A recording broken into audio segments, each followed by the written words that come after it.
Allez, c'est sur ces belles images de cette magnifique matinée de son arrivée, c'était au mois de janvier. C'est sur ces belles images de l'arrivée de Charlie Dalin que je vais vous donner la nouvelle que vous avez peut-être déjà eue depuis hier soir.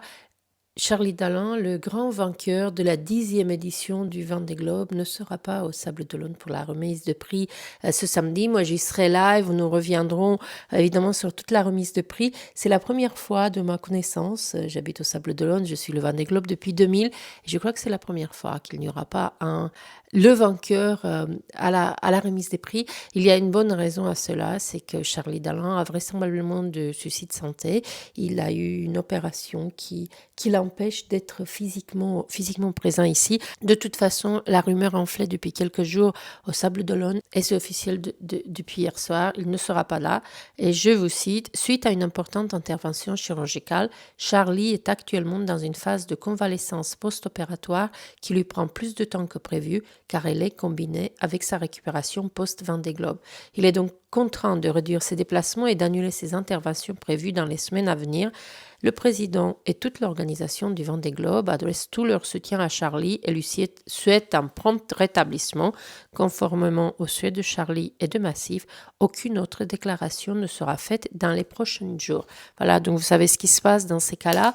Les rumeurs enflent, peu importe en fait. Est-ce qu'on a besoin de savoir ce qu'il a Charlie dans? On voudrait le savoir puisque nous l'avons suivi de si près, de si près. Nous avons été si émerveillé parce qu'il a réussi dans ce Vendée Globe 2024.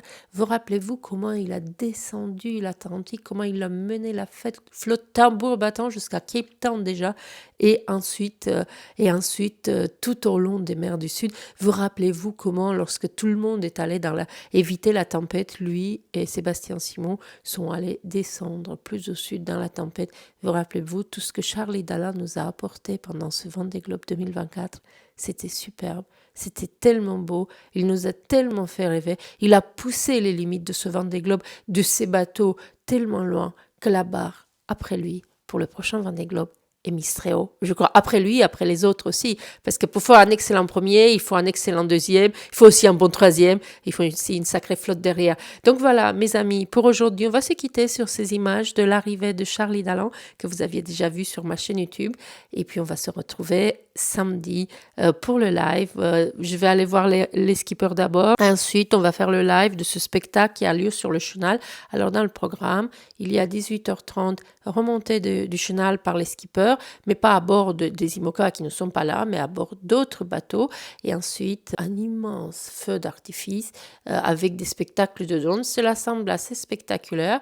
Je n'ai pas entendu parler de la remise de prix proprement dite, et je me demande bien, il y avait eu une idée de la faire sur la plage, comme c'était le cas précédemment. Là, je n'ai rien entendu du tout, donc je ne pense pas qu'il y en ait, en tout cas de manière très visible. Je n'ai pas vu de scène se monter ni rien. Enfin, je vous dirai tout cela samedi pendant le live, quand on en saura plus. Je vous embrasse, merci de me suivre encore ici, à très bientôt, bye bye. Vendée Globe 2024, j'en rêve depuis le lendemain de l'arrivée du Vendée Globe 2020. Et c'est 4 ans que je me suis battu avec l'équipe. On a travaillé dur. Une rafale, j'ai jamais vécu des émotions pareilles. C'était de la folie là. Cette ligne d'arrivée avec la lumière comme ça du jour qui commençait à percer. J'ai jamais vécu ça de ma vie. C'était incroyable. C'était incroyable comme moment. C'était de la joie, c'est la plus belle ligne d'arrivée de toute ma carrière, de loin et de loin, quoi. De loin, incroyable. Après une dernière nuit à tricoter dans les petites herbes au sud des côtes bretonnes, Charlie Dalin a franchi la ligne d'arrivée aux premières lueurs du jour ce mardi matin à 8h24. Leader sans discontinuer depuis le 30 décembre dernier et concurrent ayant passé le plus de temps en tête de la course, 42 jours sur les 64, le skipper de Massif Santé Prévoyance s'offre une victoire dans l'une des courses les plus emblématiques autour du monde en solitaire. En s'imposant avec un sprint de 64 jours, 19h, 22 minutes et 49 secondes, il établit un nouveau record impressionnant, battant celui d'Armel Leclerc, qui avait mis 74 jours de 9 jours et 8 heures. À 40 ans, le Normand signe ainsi la performance la plus marquante de sa carrière.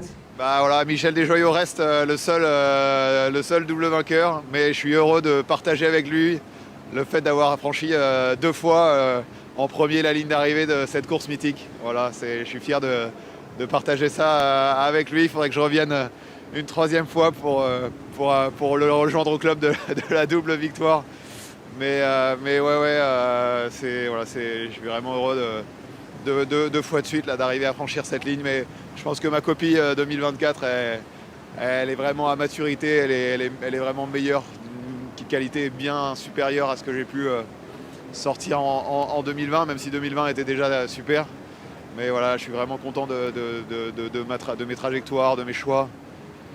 Et ouais, c'est un super bilan, de ce Tour du Monde.